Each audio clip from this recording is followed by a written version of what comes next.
And joining us to discuss the S&P record-breaking move, as well as the revised U.S. GDP fourth quarter number, is John Herrmann. He's the president and founder of Herrmann Forecasting, which provides analysis and forecasting of real-time events to clients. Some of the clients include the Federal Home Loan Banking System and the Federal Reserve Banking System. Quite a prestigious crowd you hang with, John. It's a good crowd. Thank you, Michelle. It's wonderful to be with you again. Thank you. So, John, what do you make of today's rally? We're very, very pleased, of course.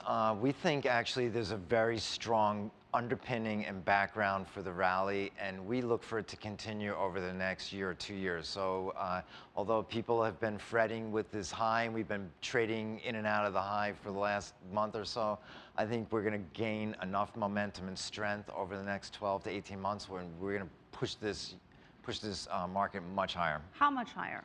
I would think you could easily do 10% this year, further from this year, and I think you're probably going to get a good 5 to 10% over the first 6 months of next year. What is driving this rally? Is it central bank infused? Is it the Fed? Is it central banks around the world just injecting more and more stimulus? Or are the fundamentals there too? Okay, last time we were on your show, we had this discussion, and we're back having this, and I have a hunch it's a recurring theme. We're going to have this theme all year long. So here's what we're seeing. We're seeing really very good profits, corporate profits in the new GDP number. Corporate profits just came out and they were all-time highs.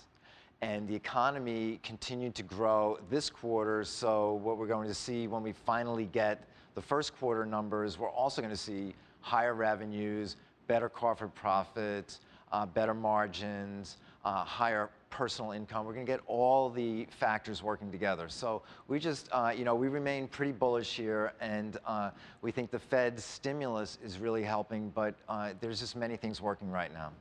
What about the situation in Europe? Is it actually driving interest to the U.S. because U.S. markets seem to be like the lesser of all evils given the situation there, and given the low interest rates, fixed income isn't looking as attractive? That's correct. So in Europe, here's what we have happening. We think the credit strains in Europe are for real. It's not that they're just localized in 1 or 2 countries. There's solvency risks that are broad-based over 6 to 9 of the 17 member nations of the Eurozone. So that's almost half of the nations are struggling in some type of solvency, some type of credit risk.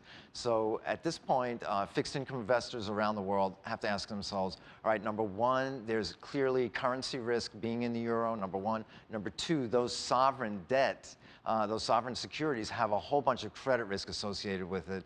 So for all those reasons, we are seeing some movement into the U.S. It's somewhat limited, I think, at this point.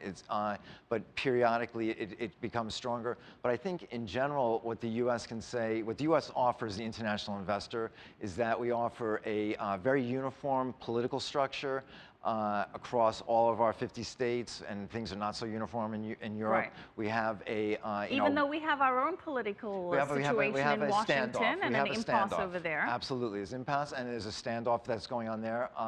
But we do have the sequester in place that's, whether we like it or not, is doing the shrinking of the government that was needed to do if we had a nice, normal type of process. Well, you mentioned the sequester, and we had revised fourth quarter GDP to 0.4%. How is the sequester going to impact the first quarter GDP? Okay, so here's the first quarter. We think actually is going to be in pretty good shape. So we saw 0.4.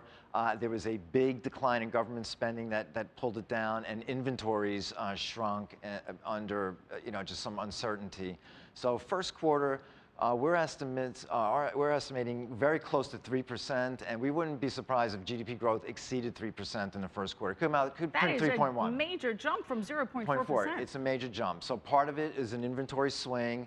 Another part is much less government shrinkage, but at the same time, consumer spending is very decent. Consumer spending is almost 2 3/4, so very good backdrop. But as we go through the year, what we have to, second quarter is going to be the weak quarter for the year, I think, in terms of the sequester impact. When you get past the second quarter, then we're going to have a lot of good tailwind, I think, for the economy in terms of CapEx is going to be stronger. Boeing shipments are going to be very good and strong, so CapEx will be good. Housing is in really good shape, and the consumer and jobs are all coming back, so the consumer will be there in full force second half of the year. You mentioned the tailwinds. Very briefly, what are the headwinds? What are the challenges? Challenges, I lived and worked in London last year, and you cannot underestimate the strains that Europe is going through. They are going through, they're juggling terrific challenges on the political level. So Europe does have an impact. We think Europe has is still a major drag on the global economy, and it's actually also it's helping to actually keep inflation down globally too, because there's much less demand for energy and these kinds of things. So, but Europe is a problem. Also in the U.S., what we have is, we do have sequester, but it's necessary. It's a necessary evil.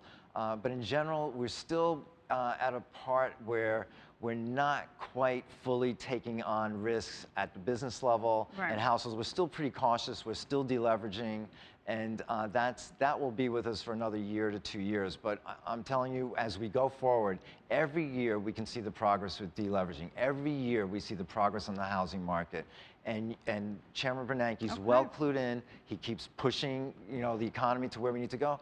And if we have the same conversation next year, you'll be amazed. You'll see stocks 10, 12% higher from where they are now, and you'll see the economy so much better, and you'll see the unemployment rate so much lower, and then you'll be asking me how much more can we do? We will hold you to that. Thank you so much, John Herrmann. Thank you, Thanks Michelle. for joining us. John Herrmann, President and founder of Herrmann Forecasting.